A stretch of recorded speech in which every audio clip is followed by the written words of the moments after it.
Social మీడియాలో ఎక్కువగా అంటే సోషల్ మీడియా ఎవరైతే వాడుతున్నారో నెటిజన్స్ కావచ్చు, అలాగే ఎక్కువ మంది జనాలు చర్చించుకున్న మాట ఏంటంటే, లేదా జనాలు అడుగుతున్న మాట ఏంటంటే సోషల్ మీడియాలో ఒకటి అడుగుతున్నారండి.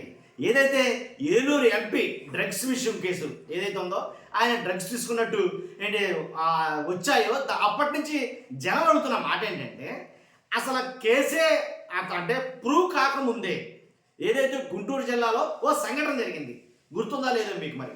కాబట్టి నేను ఫోటో పెడతాను, వీడియో పెట్టలేను.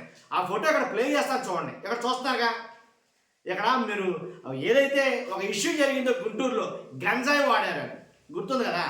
దాని నిమిత్తం ఏం జరిగిందో మీకు తెలుసు. ఇప్పుడు పుట్టా మహేష్ యాదవ్ అనే ఈయన ఏలూరు ఎంపీ, ఈయన డ్రగ్స్ తీసుకున్నారు కదా, డ్రగ్స్ తీసుకున్నందుకు ఈయనకి ఎలాంటి పనిష్మెంట్ విధించబోతున్నారు అని మాట్లాడుతున్నారు ఏపీ పోలీసుల్ని. అలాగే ఏపీలో ఉండే చాలామంది ప్రశ్నిస్తున్నారు వాళ్ళ ఏదో సామాజిక మాధ్యమాల ద్వారా. ఏంటా ప్రశ్న, అసలు ఏం చేయాలన్నారో, పుట్టా మహేష్ యాదవ్కి ఎలాంటి ట్రీట్మెంట్ ఇవ్వాలన్నారో ఒకసారి దాని గురించి అయితే మాట్లాడదాం. ఫస్ట్ అయితే లైక్ చేయండి. లైక్ చేస్తే వాస్తవాలు ఏంటో ప్రజలకు చేరుతాయి. అంతేకాదు ఈ వీడియో ఎక్కువ మందికి షేర్ చేసినట్టు అవుతుంది. కొత్తగా మన ఛానల్ చూస్తే పక్కాగా సబ్స్క్రైబ్ చేయండి. మీ అమూల్యమైన అభిప్రాయాన్ని కామెంట్ రూపంలో తెలియజేయండి. ఎవరైతే ఈ పుట్టా మహేష్ యాదవ్ ఏలూరు ఎంపీ ఉన్నారో, ఏంటి డ్రగ్స్ తీసుకున్నట్టు నిర్ధారణ అయింది కాబట్టి ఇప్పుడు తీసుకున్నారో గంజాయి కొట్టారో లేదో తెలియకుండానే గుంటూరు జిల్లాలో ముగ్గురు యువకుల్ని నడి రోడ్డు మీద కూర్చోబెట్టి కాళ్ళ మీద వాళ్ళ లాఠీలు ఉంటాయి కదా, లాఠీలు, ఆ లాఠీలతోటి కాళ్ళ మీద అరికాళ్ళ మీద మన వాళ్ళు కాదు టప్ప టప్ప టప్ప అని కొట్టారు, గుర్తుందో లేదు. బాబోయ్ అమ్మాయి బాబోయ్ అమ్మాయి అన్నారు వాళ్ళు ఉన్నారుగా. కాబట్టి అంత దారుణంగా కొట్టారు. మొత్తం యావత్ ప్రజానికం అంతా చూస్తుండగానే పట్టపగలు నడి రోడ్డు మీద కింద కూర్చోబెట్టి కాళ్ళు ఎదరికి చాపమని అరికాళ్ళ మీద కొట్టిన సంఘటన గుర్తుంది. చాలా మంది దాని మీద మాట్లాడారు. అది హ్యూమన్ రైట్స్ దాకా వెళ్ళింది. కాబట్టి అలాగా ఎవరైతే వాళ్ళకి ఆ పనిష్మెంట్ ఇచ్చారో అదే పనిష్మెంట్ ఇప్పుడు ఏలూరు ఎంపీ పుట్టా మహేష్ యాదవ్ గారికి ఇస్తారా? దీని గురించి ఎక్కువ మాట్లాడుకున్నారు, దీని గురించే చర్చిస్తారు.